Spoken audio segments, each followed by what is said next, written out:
சின்ன மருமகள் சீரியல் நெக்கான எபிசோடில் சேது வந்து பிரச்சாரத்துக்கு போவாங்க. அப்போ தமிழ் எங்கே பிரச்சாரத்துக்கு போயிருக்காளோ அவள் என்ன பேசுகிறான்னு சொல்லி நான் கேட்கணும் அப்படின்னு சொல்லிட்டு அவங்க பிரச்சாரத்தெல்லாம் கேன்சல் பண்ணிவிட்டு தமிழ் எங்கே பிரச்சாரம் பண்ணுறாங்களோ அங்கே போயிடுவாங்க. அங்கே போய் அவங்க சொல்லுவாங்க, எனக்கு வந்து 18 வயசுலேயே கல்யாணம் நடந்துச்சு. அதே மாதிரி இந்த ஊரில் யாருக்கு நடந்தாலும் தைரியமாக நீங்கள் போலீஸுக்கு கால் பண்ணி உங்கள் கஷ்டத்தை சொல்லலாம். ஏன் எங்களுக்கு கூட கால் பண்ணலாம், எங்கள் பெண்களுக்கு வந்து நிறைய சலுகைகள் இருக்குது அப்படிங்கிற மாதிரி சொல்லுவாங்க.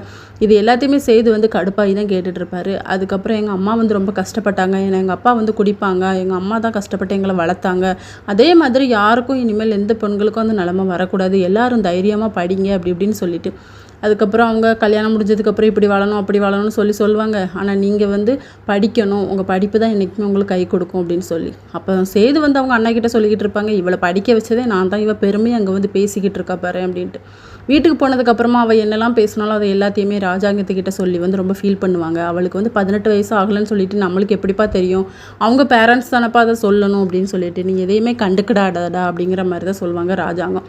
இன்னொரு பக்கம் வசந்தி வந்து அதை நினச்சி ஃபீல் பண்ணிக்கிட்டே இருப்பாங்க. நீ பிரச்சாரத்துக்கு போகிறதுட்டு எனக்கு எந்த பயமே இல்லை, ஆனால் இப்போ எனக்கு ரொம்ப பயமாக இருக்குடி, உங்கள் அப்பா கிட்ட சொன்னேன், அவரும் ரொம்ப ஃபீல் பண்ணார் அப்படின்னு சொல்லி. அப்போ தனம் சொல்லுவாங்க, அப்பா ஃபஸ்ட்டு ஃபீல் பண்ணாங்க, அதுக்கப்புறம் அக்கா வந்து எந்த முடிவு எடுத்தாலும் கரெக்டுன்னு தானமாக சொன்னாங்க அப்படின்னு சொல்லிட்டு, இதை நினச்சி நீங்கள் வருத்தப்படக்கூடாது அப்படின்னு சொல்லிட்டு அந்த கட்சியில் உள்ளவங்களும் சொல்லிக்கிட்டு இருப்பாங்க. இன்னொரு பக்கம் சேது வந்து பிரச்சாரத்துக்கு கிளம்புவாங்க. அப்போ ஐஸ்வர்யா நானும் வரேன் அப்படின்னு சொல்லிட்டு, சரி வா அப்படி போகலாம் அப்படின்னு சொல்லி ஒவ்வொரு இடத்துல போய் போஸ்டர் கொடுப்பாங்க. அப்போ சொல்லுவாங்க, இப்படி கட்டின பொண்டாட்டி 1/2 மாதம் கர்ப்பமாக இருக்கும்போது வீட்டை விட்டு துரத்தி விட்டுட்டு உங்களுக்குலாம் நாங்கள் போட மாட்டோம், ஆட்டோ சின்னத்துக்கு தான் போடுவோம்னு சொல்லிட்டு அந்த லேடிஸ் எல்லாருமே சொல்லிடுறாங்க. இதோட நெக்கான எபிசோட் முடியுது.